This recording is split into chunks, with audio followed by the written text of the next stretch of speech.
परमेश्वर जब नजर रख रहा है तो कोई सर्विलेंस कैमरा नहीं है कि कहाँ जा रहे हो, क्या कर रहे हो, कुछ अपराध कर रहे हो तो कैमरा से पकड़ लेंगे।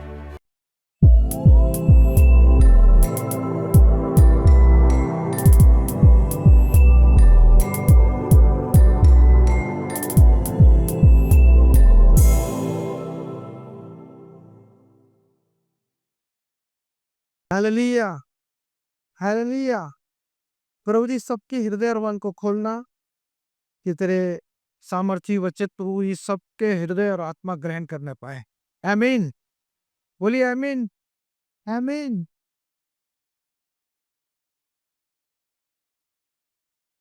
कोई हमको वॉच करना है, कोई हमको देख रहा है। मैंने बताया कि स्त्रियों के सामने हमें आज भी भारत में बहुत सारी जगह पे इतनी बड़े-बड़े घूंघट, हिजाब वगैरह-वगैरह, बुर्का और भी बहुत सारे ड्रेसेस हैं, जो स्त्रियाँ नहीं देख सक पाती दुनिया को। लेकिन कोई आपको हर चाहे स्त्री हो, पुरुष हो, कोई आपको देख रहा है। somebody is watching, somebody is keeping eye upon you। कोई तुम पर नज़र रख रहा है। कौन है वो? परमेश्वर। परमेश्वर जब नज़र रख रहा है, तो कोई सर्विलेंस कैमरा नहीं है कि कहाँ जा रहे हो, क्या कर रहे हो, कुछ अपराध कर रहे हो तो कैमरा से पकड़ लेंगे। इसलिए नहीं है परमेश्वर। परमेश्वर सर्विलेंस कैमरा जैसा बिहेव नहीं करता। परमेश्वर जो है नजर रख इसलिए रखता है हमारे ऊपर कि हमको जो है अपने पंखों की आड़ में छिपा के रखें। दो प्रकार के टॉर्च होता है, एक हमारे पास टॉर्च है और जब हम टॉर्च इस्तेमाल करते हैं तो सामने में अंधेरे में रोशनी करते हैं, तो टॉर्च की रोशनी जहां तक है वहीं तक पाते हैं। लेकिन जो परमेश्वर का टॉर्च है वो ऊपर से आता है, तो और आगे पीछे चारों एक का एरिया उसको समझ में आता है। हम अपने टॉर्च से ही देखते हैं, हम अपने दृष्टिकोण, अपना समझ, अपना सोच से देखते हैं। लेकिन परमेश्वर की सोच और समझ हमारे से विपरीत है। वो कुछ और ही सोचता है। हम सोचते हैं ऐसा, लेकिन परमेश्वर सोचता है वैसा। दोनों बात में एक अंतर होता है कि हमारी सोच बड़ी छोटी पड़ जाती है और परमेश्वर का सोच बहुत बेहतर से बेहतर होता है, उत्तम से उत्तम होता है। तो ये उत्तम से उत्तम उपाय परमेश्वर हमारे जीवन में करें, उसके लिए हमको अपने जीवन को उस दशा में रखना पड़ेगा। जब उस दशा में रखते हैं, तो सबसे पहले वो नज़र हमको खुद पे रखना पड़ेगा। How do I live? मैं कैसे जीवन जीता हूँ? वचन कहता है कि तू चौकसी का। किसकी चौकसी का? मैं जीवन कैसा जीता हूँ उसकी चौकसी कैसे होगी कि मैं अपने अंगों को नियंत्रण में रखूं। मैं अपने अंगों को नियंत्रण में रखूं। वचन लिखता है कि तुम जितेंद्रिय बनो, इंद्रियों पे जीत हासिल करने वाला। मुझे अपने अंगों पे नजर रखना है। कौन से अंग? सबसे पहले आंख, उसके बाद जुबान, उसके बाद कान। सारे बुराई की जड़ तो यही है। गांधी जी ने इसी चीज को पकड़ लिया और टिकटॉक बंदर बना दिया। तीन, बुरा ना देखो, ना बुरा सुनो, ना बुरा कहो। ठीक है, तो इंद्रियां हैं ये। जब तक आप अपने इंद्रियों के ऊपर में जय प्राप्त नहीं करते, एक स्पिरिचुअल लाइफ जीना बड़ा मुश्किल हो जाएगा। वचन कहता है कि जो मैं करना नहीं चाहता वो तो करता हूं, और जो करना चाहता हूं वो कभी नहीं करता। तो मुश्किल कहाँ पे आ रहा है? आपकी इंद्रियां मुश्किल करनी है। जब संसारी म्यूजिक बजता है ना कान में, लोग थिरकने लग जाते हैं। जब सिनेमा का कुछ चीज होता है ना, लोग थिरकने लग जाते हैं। जब बहुत बड़ा स्टार का सिनेमा लगता है कि बाप रे, 10 करोड़ लोगों ने देख लिया, और दिल मचलने लग जाता, मुझे भी देख के आ रहा है। इंद्रियां है ये। जब किसी के बारे में, अपने दुश्मन के बारे में की चुगली करते हैं तो कान हमारे बड़ा खड़ा हो जाता है। जब अवसर मिल जाता है हम पूरे भड़ास निकाल देते हैं, मुँह में कोई कंट्रोल नहीं होता।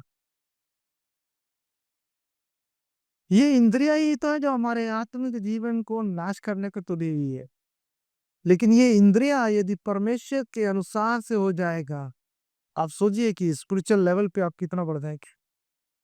आत्मिक जीवन में आप कितना उन्नति करेंगे। कारण हम जितेंद्रिय बन जाएँ और अपने आप को परमेश्वर के सामने में 100% समर्पित करते हैं। 100% हम अपने आप को समर्पित करते हैं। प्रभु अब मैं न रहा, तू मुझ में काम कर, तू मुझ में काम कर।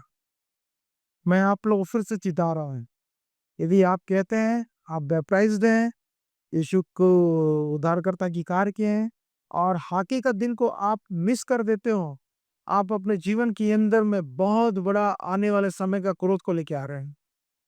जब वक़्त आएगा परमेश्वर आपको सुनेगा नहीं, अलग कर देगा। वो इतना भयंकर चीज़ है।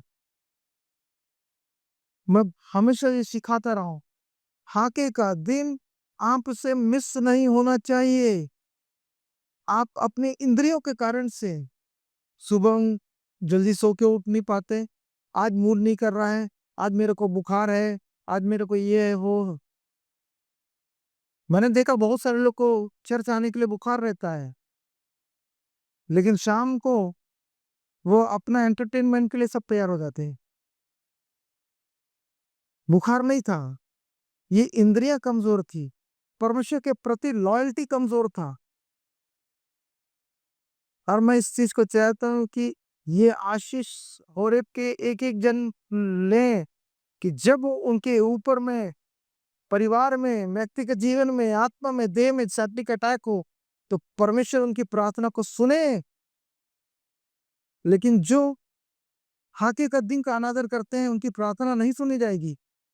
मैं स्पष्ट रूप से आपसे कह रहा हूँ, उनकी प्रार्थना नहीं सुनी जाएगी।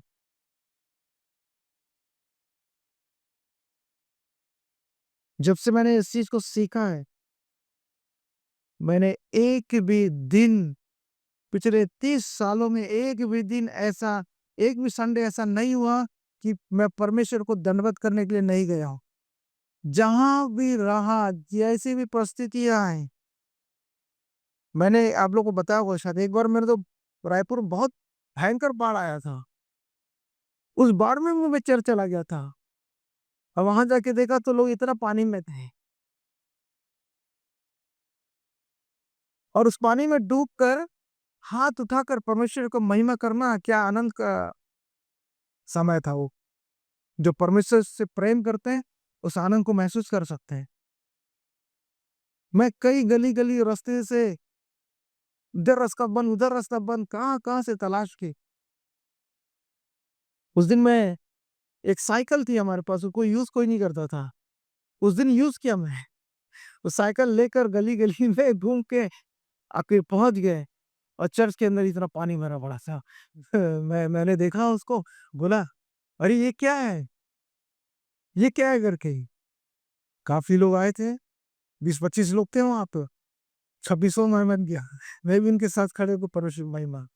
जब जब परमेश्वर का महिमा करने का अवसर आता है ना, उसको गँवाना मत। क्यों? Somebody is watching you. कोई आप पर नज़र रख रहा है। आप पर सर्विलेंस कैमरा नहीं है, पर वो देख रहा है कि जो लोग कहते हैं कि उसके मेरे हैं, वो कैसा मेरा आदर करते हैं। वो नज़र रख रहा है और देख रहा है कि इतने-इतने पानी में कितने लोग आते हैं। ये बाढ़ में कितने लोग आते हैं मेरी महिमा करने, मेरा आदर करने के लिए। तो वहाँ पे अमूमन जो है 2 ढाई सौ लोग रहते थे। उस दिन 25 लोग थे। सॉरी 26 में एक पानी, एक बाढ़ से बहुतों का विश्वास ठंडा पड़, प्रेम ठंडा पड़ गया है। एक बड़ा इसी कारण है, बाढ़ आ गया है जी, कहाँ जाएँगे? रात को 3 बजे तक टीवी देखते हैं, सुबह नींद नहीं खुलता। शरीर कुछ ऐसा वैसा लग रहा है। अच्छा ठीक है, ठीक है। पति का भी ऐसे लग रहा, पत्नी का भी ऐसे लग रहा, बच्चों को भी ऐसे लग रहा, माँ-बाप को इस सब स्थिति खराब है। क्यों? रात 3 बजे तक जो है टीवी पे सिनेमा देखा है। ठीक है? किसी को बाप देखने का इच्छा नहीं है, सुबह दिखता है संडे को। सबको माँ देखना है रात को 3 बजे तक और माँ भी ऐसे तो सीने में छिपा के रखें। 3 बजे तक सिनेमा देखे तो सुबह कैसे चर्च जाएगा? नहीं जा सकता। तुम्हारे सीने बाप देखो, अपने सीने में बाप को रखो। हमने ये होरेब का गीत है, हाबिल हूँ मैं। जब मैं इस गीत को लिख रहा था, तब मैंने इस चीज़ को सोचा कि क्या चीज़ एक्सेप्ट किया जाता है? क्या चीज़ एक्सेप्ट किया जाता है? स्वर्ग से परमेश्वर का आग गिरा और हाबिल का भेंट स्वीकार हो गया। प्रोसेस कैन ने किया, कैन ने प्रोसेस किया, प्रक्रिया, बलिदान चढ़ाने का प्रक्रिया किया, लेकिन परमेश्वर ने उसके बलिदान भेंट की ओर देखा तक नहीं। क्यों? क्योंकि सप्ताह भर देख रहा था उसको, कर क्या रहा है? ये सिनेमा देख रहा है, ये अपना इधर-उधर कर रहा है, मुझे आदर नहीं कर रहा है और जब हाके का दिन तो बिल्कुल भूल गया। वो सप्ताह भर देखा आपको, वॉच किया और जब बलिदान का समय, भेंट का समय आया, तो प्रक्रिया तो सब कर लेते हैं। कई लोग बोलते हैं, ब्रदर मेरी प्रार्थना प्रभु नहीं सुन रहा है। तुमने सुना है क्या प्रभु को? तुमने सुना है क्या? मलाकी का पुस्तक बोलता है, ये सारे दशमांश मेरे भंडार में ले आओ। लो, अभी एक बात और भी जोड़ दिया है। खुद तो आओ, अपना दशमांश भी ले आना, अपनी उपज का। एक आना अनिवार्यता है, लेकिन अपने भंडार से उसका 10वाँ भाग लेते आना ऐसे मत आ। तो हमारा तो क्राइटेरिया बढ़ते जा रहा है। इसके बाद एक और क्राइटेरिया बढ़ेगा और क्राइटेरिया ये है कि जब तू आए, तो अपने मन को दीन और नम्र करके आना। आ गया? एक तो नहीं आने वाला था, आ गया चलो ठीक है, परमेश्वर बोला पहला पॉइंट ओके।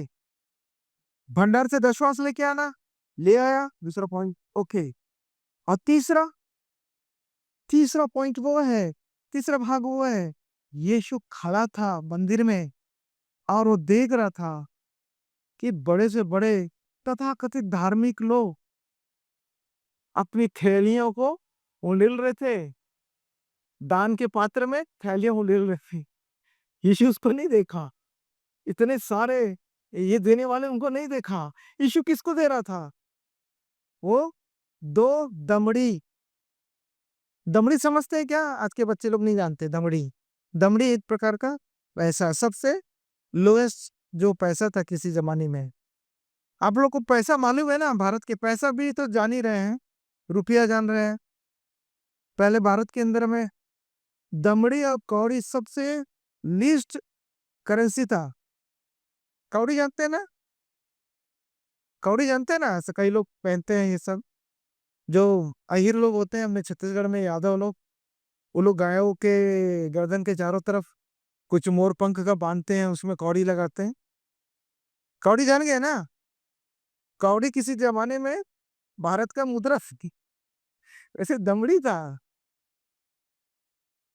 तो इतना लीस्ट वैल्यू का करेंसी को जब वो बुढ़िया उसमें डाल रही थी, अब यीशु का नजर आ गया।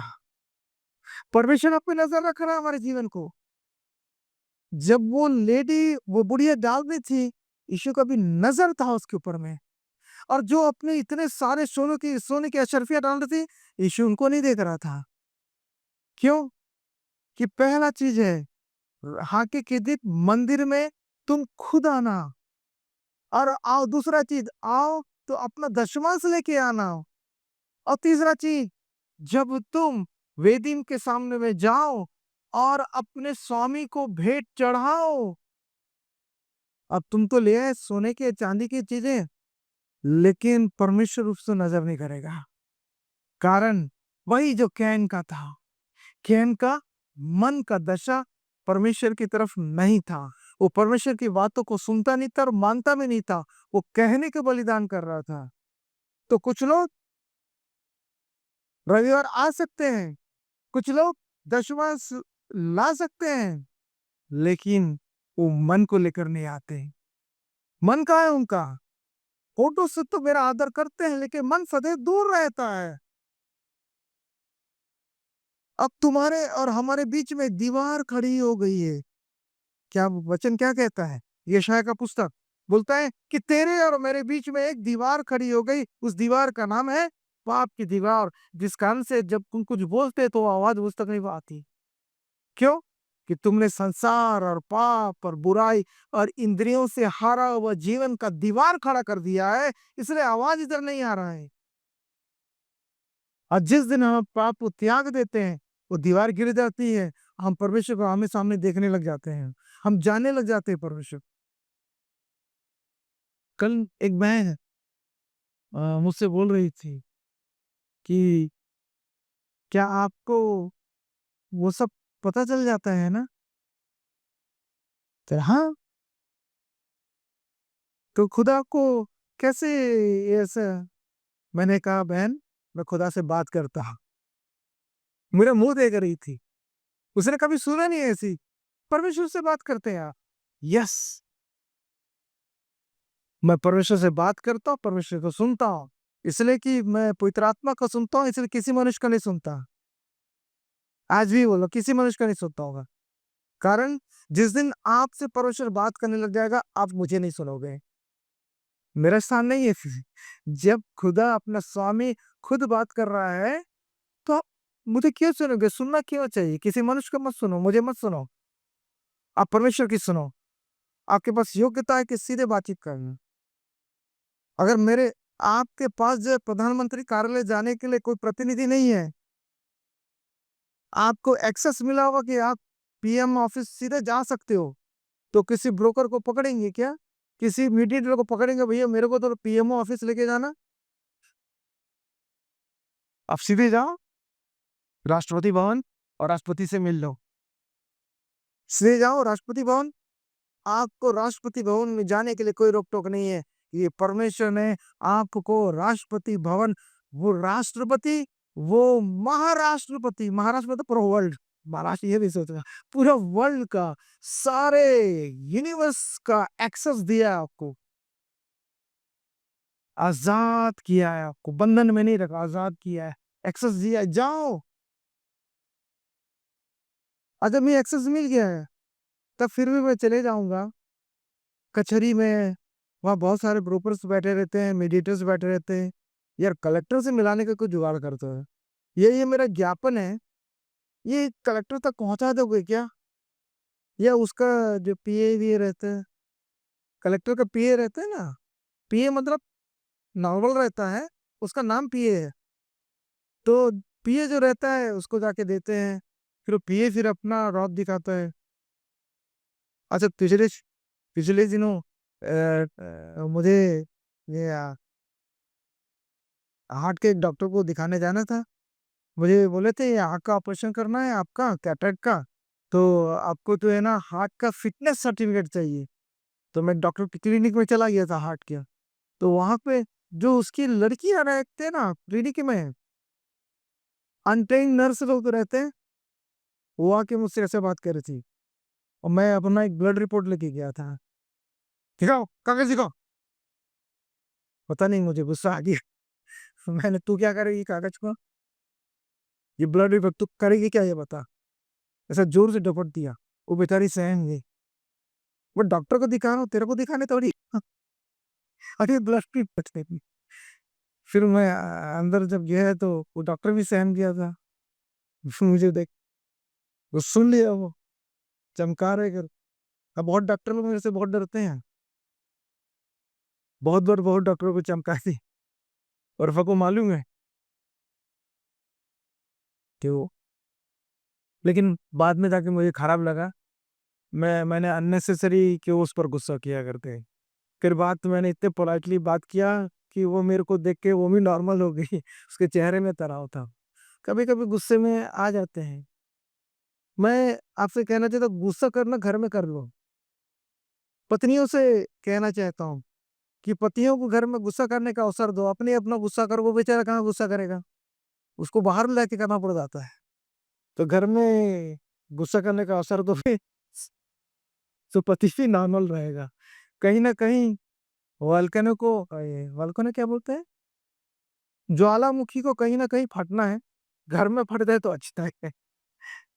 ठीक है, तो 3 बातें हैं। एक, हाके के दिन में खुद को आना है क्योंकि कोई आपको देख रहा है। दूसरा, वो लिखता है कि आओ तो खाली हाथ मत आओ, सारा दशवांश मेरे भंडार में ले आओ। एक गाना है, यदि कोई पुराने लोग होंगे को मालूम है, एक गाना मसीह की संग्राम में था। किसी को मालूम है खाली हाथ के ऊपर में गाना? हाँ, क्या मैं छूछे हाथ, छूछे हाथ मतलब खाली हाथ, खाली हाथ से मुझे नहीं आना है। लेकिन मैं आपसे कहता हूं कि सबसे बड़ा चीज है, यशायाह का पुस्तक, ये यिर्मयाह का पुस्तक बोलता है, आज्ञा मानना तो बलिदान चढ़ाने से उत्तम है। यदि आप आज्ञा मानते हो परमेश्वर की, तो आप तो बलिदान चढ़ा चुके हो। और बलिदान चढ़ाना है तो बोलता है तो अपने मन की चढ़ा, क्योंकि मन में तो असाध्य रोग लगा हुआ है। सबसे बेहतर कि हम मन को काट के चढ़ा दें, क्योंकि पहला चीज जो है भवन में आना है, दूसरा चीज है खाली हाथ नहीं दशवांश लेके आना है, और तीसरा चीज है मन को लेकर आना है। आप आ गए, अपने भेंटे को ले आए, लेकिन आप पे सोने चांदी को यीशु नजर नहीं रख रहा है, नजर रख रहा है तो दमड़ी डालने वाली उस बुढ़िया पर नजर रख रहा है। मैं आपसे बार बार बोला हूं, मैं दशवांश वगैरह नहीं सिखाता हूं। मैं आपसे ये नहीं कहता हूं दशमांश दो, क्योंकि दशमांश मैं भी नहीं देता हूं। जितना है सब प्रभु को देते, जहां तक दे सकते सब प्रभु को दो। दशमांश की शिक्षा मूसा की व्यवस्था की शिक्षा है। हम मूसा की व्यवस्था की अधीनता पे नहीं है, हम यीशु के नई वाचा के अधीनता में है। और नई वाचा में कोई भी वहां पे नियम नहीं दिया गया है कि तुमको क्या और कितना लेके आना है। वहां पे जब हम भक्ति में आगे बढ़ेंगे, हमारा मन परमेश्वर को तैयार होगा, तो हम 10 हो, 50 हो, 1000 हो, कुछ भी हम दे सकते हैं। और ये बोलता है सबसे पहले मैं तुमको चाहता हूँ। परमेश्वर को सोना चाहिए क्या? बताइए, परमेश्वर को सोना चाहिए क्या? है, मुंह से बोलिए ना। वो तो वैसे भी नहीं सोता है। परमेश्वर सोता है क्या? तो ये सोना क्यों चाहिए उसका? सोता नहीं है वो बोलता हूँ हमारा परमेश्वर ऐसा है जो सोता नहीं और ना वो ऊँघता है, तो उसको सोना नहीं चाहिए। अच्छा, चांदी वाला सोना सोते रहता है क्या? सोना, चांदी, आपका डॉलर, आपका दिरहम, आपका रुपया, परमेश्वर को कुछ चीज नहीं चाहिए। वो आपको मन को चाहता है, वो आपको जीवन को चाहता है। तो परमेश्वर भी नजर रखता है, वो 2 तरीके से रखता है। कैसे? एक, जब हम यीशु को अपना उद्धार करता अंगीकार नहीं करते हैं तो नजर रखता है और बोलता है माई grace is sufficient for you, मेरा अनुग्रह तुम्हारे लिए पर्याप्त है। और उसके अनुग्रह के कारण से वो उद्धार तक हमको लेके आता है। और जिस दिन हम यीशु को उद्धार करता अंगीकार करते हैं, उद्धार के जीवन में चले जाते हैं, तब दूसरा नजर रखता है कि ये स्पिरिचुअल लाइफ कैसे जी रहा है। पवित्र आत्मा आएगा तो तुझे हर एक बात को सिखाएगा, समझाएगा, बताएगा। और पवित्र आत्मा सिखाता है कि ये स्पिरिचुअल लाइफ, ये आपको जीवन को कैसे जीना है। जब तक अंगीकार नहीं किया था तो उस समय अनुग्रह कर रहा था, दया कर रहा था कि वो अनुग्रह के पैमाने में बढ़ जाए। अनुग्रह में बढ़ गया, यीशु को उद्धारकर्ता अंगीकार किया। उसके बाद पवित्र आत्मा दूसरा चैप्टर ओपन करता है, बोलता है स्पिरिचुअली ग्रोथ, आत्म जीवन पे उन्नति करते जाओ। वचन क्या लिखा है? जितनों ने उसे, जोर से बोलो ना जो बाइबल नहीं पढ़ते, जितनों ने उसे ग्रहण किया, उसे उसने संतान होने का अधिकार दिया। अनुग्रह को पैमाना इतना बढ़ाया कि एक दिन यीशु को अपने रोमी 10:10 के अनुसार से अपने मुंह से यीशु को उद्धार करता अंगीकार करते हैं। आपको मालूम है, इस सिस्टम में सो कॉल्ड जन्मजात Christians family people, they all are failure. Christians लोग 90% लोग यीशु को कभी उद्धार करता अंगीकार नहीं करते। ये तो मेरा पर्सनल रिसर्च है, हजारों लोग को मिल चुका हूँ, जाति अन्य जाति, मैं तो सबके बीच में बराबर जाता हूँ, जहां अवसर मिलता है सुसमाचार सुनाता हूँ। लेकिन क्रिश्चियंस कभी यीशु को उद्धारकर्ता अंगीकार नहीं करते हैं। बस एक चीज वो रखते हैं, हम प्रभु के लोग हैं, प्रभु के लोग हैं। प्रभु के लोग हो तो पाप छोड़ दो, छोड़ दूंगा। आज शाम पार्टी है, आज थोड़ा लिटिल लिटिल का प्रोग्राम है, आज बहुत महंगा वाला कुछ मंगा रहे हैं। अच्छा, मुझे तो नहीं मालूम है कि ये इतना महंगा आता है वो बॉटल। और मित्र लोग बात करते रहते, तो पता चलता मुझे, उस कुछ हमारे सांसारिक मित्रों को बात कर रहे थे, पता चला 8,000।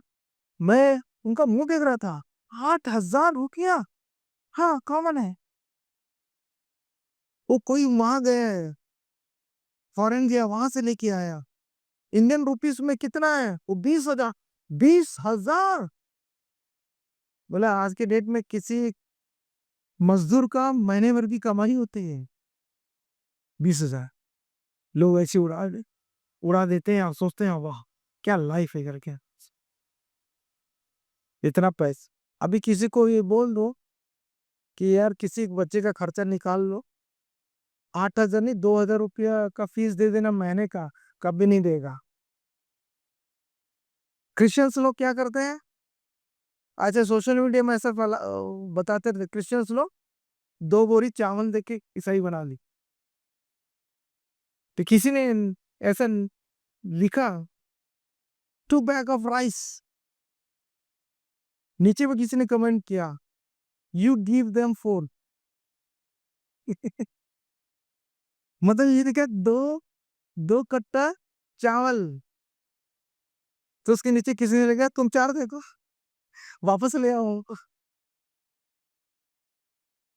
सोशल मीडिया में आपको भी एक्टिव होना चाहिए। ऐसे जो गलत गलत बातों को मसीहों के बारे में बोलते हैं, तो ये सब आप तक एक्टिव नहीं होंगे तो कैसे ये होगा? अभी वो तो ये भाई को भी कोई किसी का मित्र बोल रहा था गांव का, मैं ईसाई बनना चाहता हूँ, कितना लाख चाहिए? मैं बोलता हूँ मेरे को ही दे दे। मैं सब छोड़ छाड़ दूंगा। तो ये गलत अफवाहों को लोगों तक फैला के रखा हुआ है। इसको भी हम जब तक एक्टिव नहीं होंगे तो लोग कैसे पता चलेगा मेरा जिंदा खुदा क्या कर सकता है? उनको पता नहीं चलेगा, क्योंकि आप खुदा के प्रति लॉयल नहीं है। परमेश्वर लॉयल है, आप पे नजर रख रहा है। मत्ती उसका 6वां अध्याय और 11 और 12 को करेंगे। पढ़े कोई माइक में जोर से।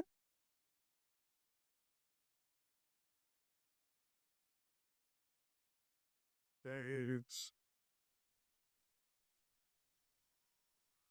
22 और 23 को पढ़े, 22-23। मत्ती 6वां अध्याय उसका 22 और 23 वचन।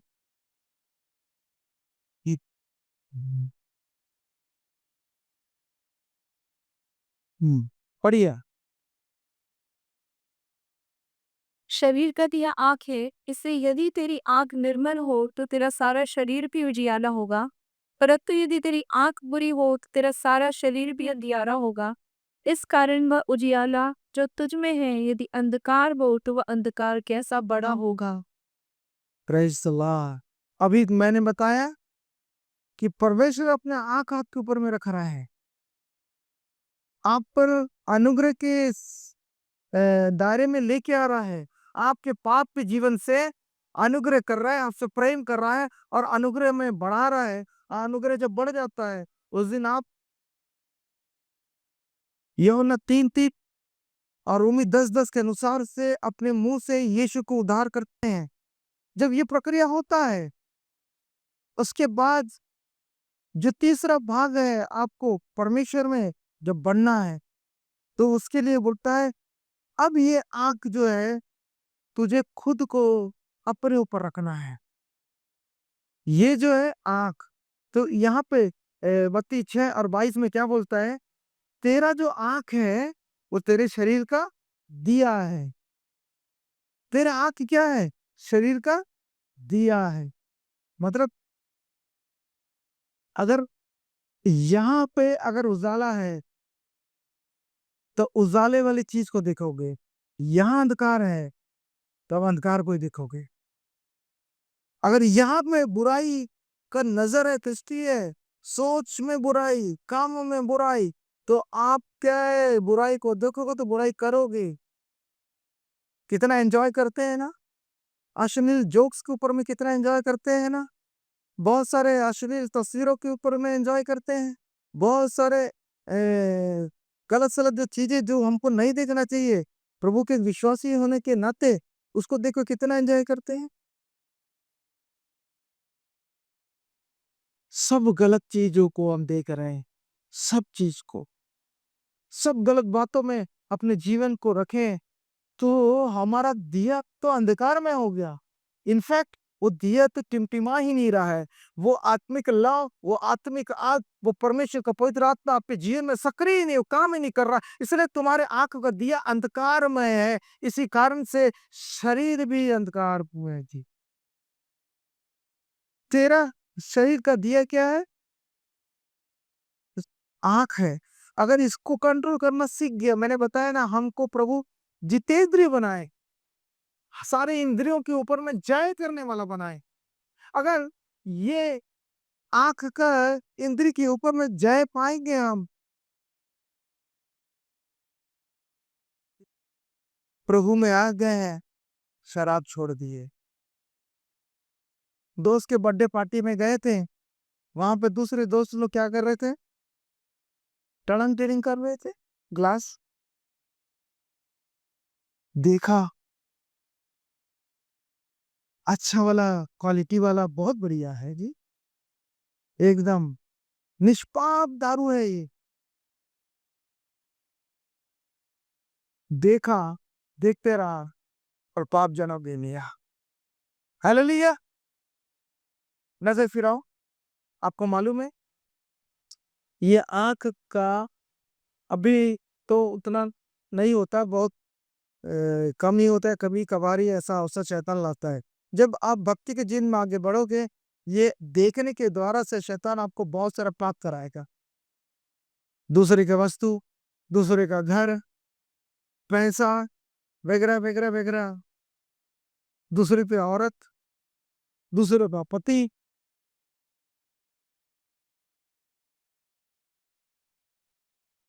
जब देखने लग जाओगे ना, पाप में फंस जाओगे। दूसरे के शरीर को मत देखना हो,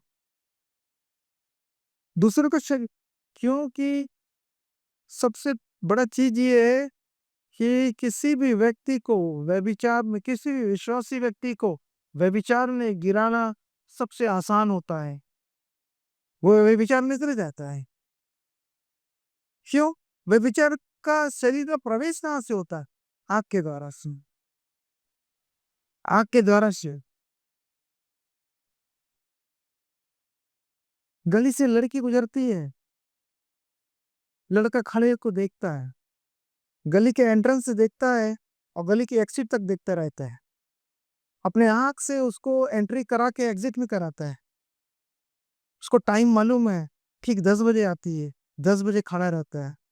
आँखों से व्यभिचार को अपने जीवन में डाल रहा है। सामान्य लोगों के लिए सामान्य बात है, लेकिन यदि वो आत्मिक लोग हों, आपके लिए तो बड़े निंदनीय बात है। आप किसी स्त्री के देह को देख रहे हो, किसी पुरुष के देह को देख रहे हो, इंग्लिश में बोलते हैं लस्ट। विश्वासी और आत्मिक लोग क्या बोलते हैं? This is lust. और सांसारिक लोग बोलते हैं मस्त। यही अंतर है।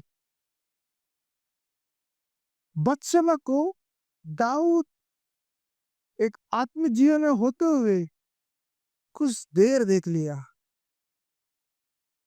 और व्यभिचार का सामर्थ्य उसके जीवन में आ गया। मैं कई बार बता चुका, प्रैक्टिस करना अपने लाइफ के अंदर में। कभी कोई स्त्री या पुरुष का देह आपके सामने में ऐसा आ जाता है, आप तुरंत बिना सेकंड गंवाए फैक्टर ऑफ सेकंड में अपने नजर को दूर करें, इधर उधर देखने लग जा। मत देखो उस अट्रैक्टिव पुरुष और अट्रैक्टिव स्त्री का, या ऐसी सामान्य स्त्री या पुरुष को, देह को मत देखो, क्योंकि आपके ऊपर में तलवार ज्यादा लटका है। आपको पहले व्यभिचार की पाप में गिराने के लिए लूसीफर तैयार है। आप इधर देखो उधर देखो कुछ। हाँ, आप ड्रेस भी अच्छा पहनना। पुरुष और स्त्री जो है, खासकर जब हम भवन में आते हैं, तो ऐसे वस्त्र को पहने हमारा देह ढका रहे। मतलब बोरा ओढ़ के आ दो ऐसा नहीं बोलता हूँ। सामान्य ऐसा पहनो कि जहाँ हमारा शरीर का ज्यादा दूसरों को नजर ना आए। ये एक शालीनता है कि हमको भवन में कैसे आना चाहिए। दूसरा, स्त्री को मैं बताया ना, सिर ढक के आना किंग, ठीक है, उसका दूसरा अर्थ है। आत्मिक दुनिया में उसका सिर ढकने का दूसरा अर्थ है। मैंने तो बहुत लोग को सुना, वो अपने अपने से कुछ कुछ बताते रहते हैं, ये इसलिए सिर ढकना चाहिए। हम लोग संस्कारी लोग हैं। संस्कारी लोग दारू नहीं पीते क्या? गाली नहीं बकते क्या? झूठ नहीं बोलते? झूठ बोलते समय संस्कार कहाँ चले जाता है? ऐसा कुछ भी नहीं है। इसका ऊपर दुनिया से रिलेशन है, मैं बता चुका हूँ। पहला कुंती 10वें अध्याय में दिया हुआ ये सब बातें। इसलिए हमको जो है अपने आंख को, अगर आत्मिक जीवन में उन्नति करना है, तो परमेश्वर आप पर नजर रख रहा है। और जब आप उधार मान लेते हो, तो तब आपको अपने ऊपर में नजर रखना है। कि ये बोलता है कि अगर तुम्हारा आंख निर्मल है तो देह भी निर्मल है।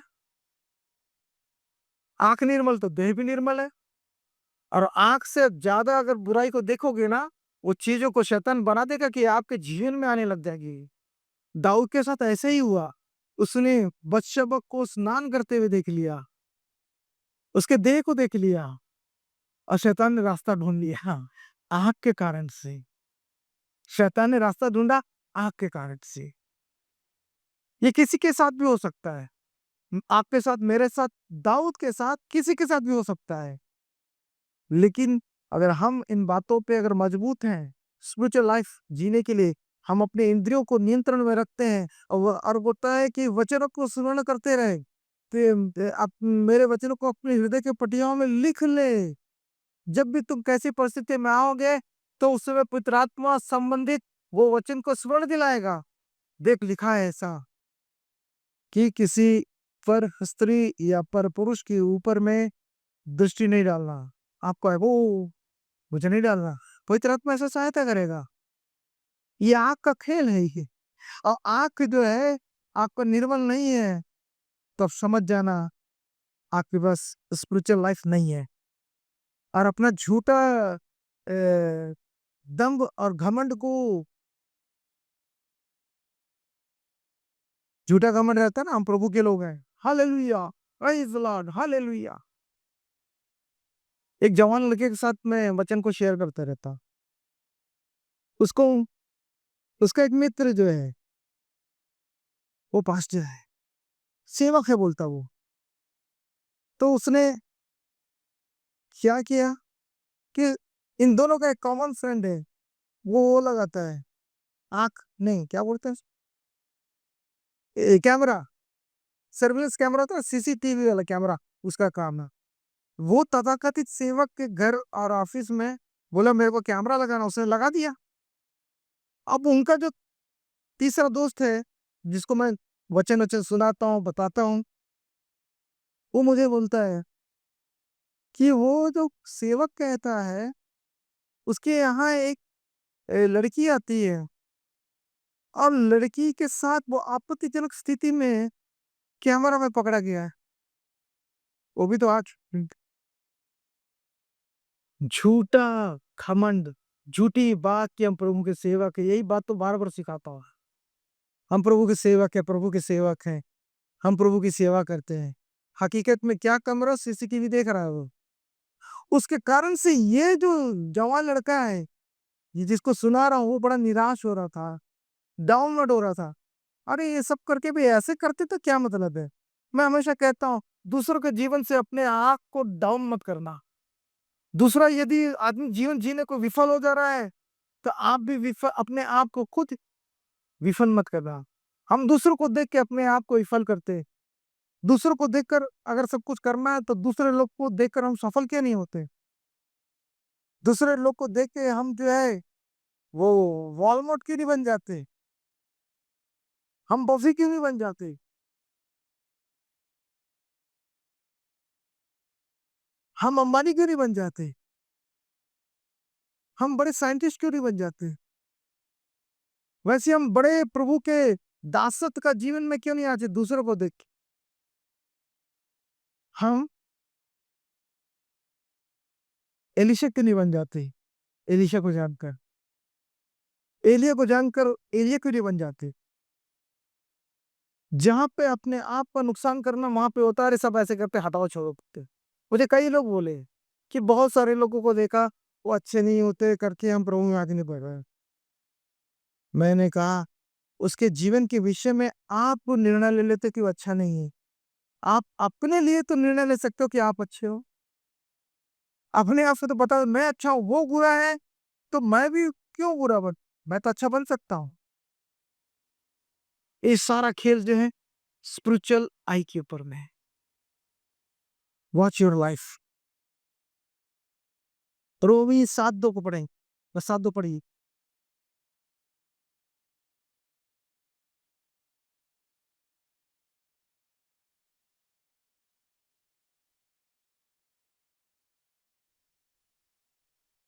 क्योंकि विवाहिता स्त्री व्यवस्था के अनुसार sorry 7:22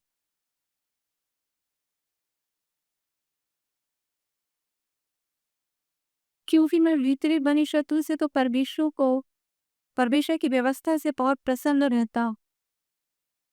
praise the Lord hallelujah. भीतरी मनुष्य तो कौन दे सकता है? मेरे अंदर को मैं ही देख सकता हूँ और दूसरा परमेश्वर देखता है। लेकिन मैं अपना भीतरी मनुष्य को जो मैंने झूठ से खड़ा किया है, झूठी बातों से खड़ा किया है, उससे बड़ा खुश होता हूँ। और झूठी बात क्या है?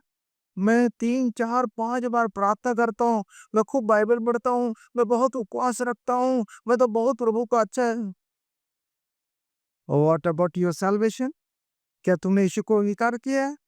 नहीं, वो क्यों ज़रूरत है? मतलब शुरू से यीशु को करके। तुम शुरू से हो या आखिरी से हो, तो वचन कहता है कि हर मनुष्य को यीशु के लहू को से अपने गुनाहों को धोना है और अपने रोमी 10:10 क्या बोलता है? अपने ज़ुबान से यीशु मसीह को उद्धारकर्ता करके अंगीकार करना है। वो तो कभी किया नहीं। कारण? क्योंकि अपनी धार्मिकता खड़ी की और अपनी धार्मिकता जो अपने जीवन में है उससे बड़े खुश होते हैं। हम कितना धार्मिक काम करते हैं, हम बड़ा ये है, हम तो प्रार्थना करते हैं, हम इतना बाइबल पढ़ते हैं, हम इतना उपवास करते हैं 40 दिन का, 50 दिन का, 140 दिन, 1040 दिन भी कर लो। अगर भीतरी मनुष्य को हम परमेश्वर के भीतरी अपने जीवन के गुनाहों को हम यीशु के लहू से धोए नहीं है और यीशु को अपने मुँह से उद्धारकर्ता बोलकर अंगीकार नहीं किए हैं, तो खुश होते रहो। कुछ चीज़ नहीं होने वाला है। बहुत सारे लोग न्याय के समय जाएँगे, हम तो इतना दुआ, प्रार्थना, बाइबल चर्च करने वाले लोग थे, हम क्यों तेरे न्याय में विफल हो रहे हैं इधर को? और ये देखना मसीहियों के साथ ज़्यादा होगा ये। वो अपने आप को मान लेते हैं प्रभु के लोग हैं। प्रभु के लोग का मानने का अर्थ ये है कि जो संसार का काम को त्याग दो और यीशु की तरफ आ जा।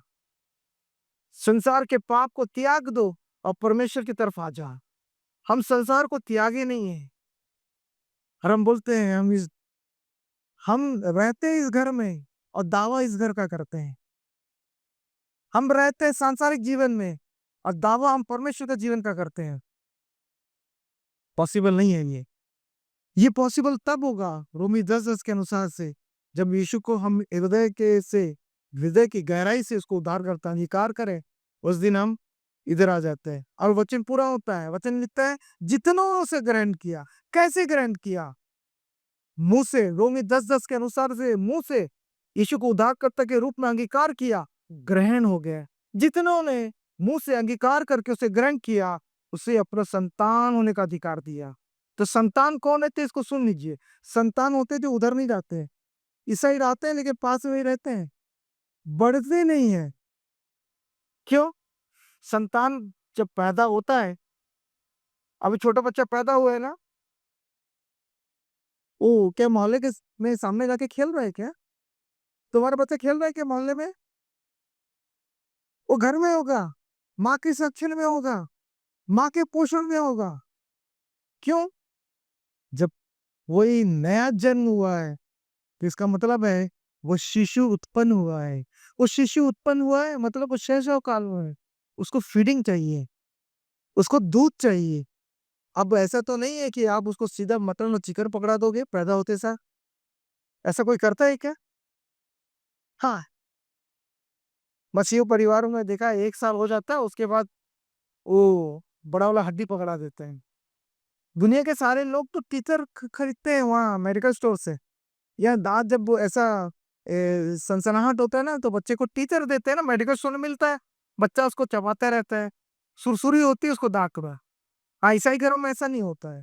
वो सीधा बकरे के नल्ला दे देंगे, वो इसका टीचर है। क्या आप दे सकते हो क्या नवजात शिशु को ठोस भोजन? आप दे सकते हो क्या? नहीं दे सकते हो। और क्या दोगे आप? जब पैदा होता है तो माँ का दूध ही मिलता है। परमेश्वर बोलता है मैं एक माँ के समान तुम्हारे साथ रहता हूँ। मैं एक माँ के समान तुम्हारा पोषण करता हूँ। जब तुम अंगीकार करते हो, पाप को त्याग कर यीशु को अपने जीव को दर्द अंगीकार करते हो, तो मैं तुमको अपने पोषण, अपने संरक्षण में रखता हूँ और निर्मल दूध से तुम्हारा पोषण करता हूँ। वचन के निर्मल दूध से पोषण करता हूँ ताकि शैतान तुमको बहका ना दे। और फिर क्या हो जाता है? बच्चा थोड़ा-थोड़ा बड़ा हो जाता है। अब थोड़ा बड़ा होता है तो उसको माँ-बाप की आज्ञाओं को मानना है। जो उसकी ज़िम्मेदारी होती है, छोटे से लेके बड़े से, वो बढ़ता रहता है, बढ़ता रहती। इसी बढ़ने को भक्ति का जीवन बोलते हैं। एक दिन ऐसा हो जाता है, परिपक्व हो जाता है। गवर्नमेंट ऑफ इंडिया बोलता है कि कोई लड़का 18 साल का है, देन ही इज़ मेजर, वो परिपक्व है, वो अपना निर्णय ले सकता है। अगर वो 18 साल से पहले कोई पॉलिसी ले लिया है या कोई बैंक में एफडी कर दिया है, तो गवर्नमेंट से नो, पैसा उसको नहीं मिलेगा। उसके किसको मिलेगा? उसके अपॉइंटेड को मिलेगा। जो उसके ऊपर में नियुक्त किया गया उसको मिलेगा। जब तक कि वो 18 साल का ना हो जाए। तो 18 साल यदि गवर्नमेंट ऑफ इंडिया बोलती है कि तुम बालिग हो गए हो, तो परमेश्वर क्या आपको ऐसे ही छोड़ देगा? शैशव अवस्था में छोड़ देगा कि आप कुछ भी करते रहो? नहीं, नहीं, नहीं। वो माँ की तरह आपसे प्रेम करता है, माँ की तरह लालन-पालन करेगा, माँ की तरह पोषण देगा, वचन के निर्मल दूध देगा और आपको बढ़ाएगा। और जब आप 18 साल के हो गए, तो परिपक्वता, वो मैच्योरिटी आ गई। और तब जाके फिर वचन को बोलता है। वचन क्या बोलता है? समय के अनुसार से तुमको अब तक ठोस अन्न पचाना आ जाना चाहिए था। क्यों? तुम 18 साल के हो गए हो। अभी भी क्या कर रहे हो? निप्पल चूस रहे हो। जब रोते थे छोटे ना तो माँ तुम्हारे शांत करने के तुम्हारे मुँह में निप्पल डालती थी। 18 साल, 20 साल, 50 साल के, 60 साल के हो जाते हैं, यीशु को उद्धारकर्ता अंगीकार नहीं कर पाते हैं। कैसे? वो निप्पल को मुँह में रखे हैं। वही बॉटल वाला दूध को पी रहे हैं, अपनी बनाई हुई धार्मिकता। लेकिन परमेश्वर प्रेम करता है। जक्कई जक्कई जो है, वो अपनी बनाई हुई गुलर की धार्मिकता पर चढ़ गया था और उस पे चढ़ के यीशु को देखना चाहता था। यीशु से प्रेम करता है, बोलते नीचे आ, तू ऊपर से क्यों दे रहा, मैं तेरे घर में आज जाऊंगा, आज मैं तेरे घर में जाऊंगा, तेरे साथ भोजन करूंगा। परमेश्वर का प्रेम इतना महान है, इसलिए आप पे नजर रख रहा है परमेश्वर, और सबसे पहले नजर रखेगा कि आप हाके का दिन का आदर करते हो कि नहीं। आप हाके का दिन का आदर नहीं करोगे, आपकी प्रार्थना सुनी नहीं जाएगी। और बोलता है कि जब तू भवन में आए तो खाली हाथ मत आना। बच्चे परमेश्वर बोलता कोई मुझे खाली हाथ अपना मुंह दिखाने ना पाए, कोई छूचे हाथ ना आए, आए तो कैसे आना, सारा दशवांश मेरे भंडार में ले आओ। जब ये दो कर लोगे तो उसके बाद बोलता है कि तीसरा चीज चाहिए, और वो है मन। उस बुढ़िया की तरह जो 2 नमरी डाल रही थी, यीशु बोलता है इसने अपना सर्वस्व डाल दिया। ये 3 चीज़ को लेकर आना है, और जब 3 चीज़ को लेकर आते हैं, तब हमारा स्पिरिचुअल लाइफ ग्रोथ होता है। उस स्पिरिचुअल लाइफ को ग्रोथ करने के लिए मत्ती 6:22-23 क्या बोलता है कि अब ये आँख के चौकसी का आँख तुझे अपने ऊपर रखना है, अपने ऊपर चौकसी कर। देख तू कहाँ जा रहा, उठ रहा, बैठ रहा है। तू जितेंद्रिय बन, अपने कान, आँख, नाक और विचार को अपने नियंत्रण में रख। ये इतनी 4 बातें हैं जो मैंने आज हमको बताया है। इतने आँखों को बंद करेंगे, परमेश्वर का सिंहासन के सामने बताइए।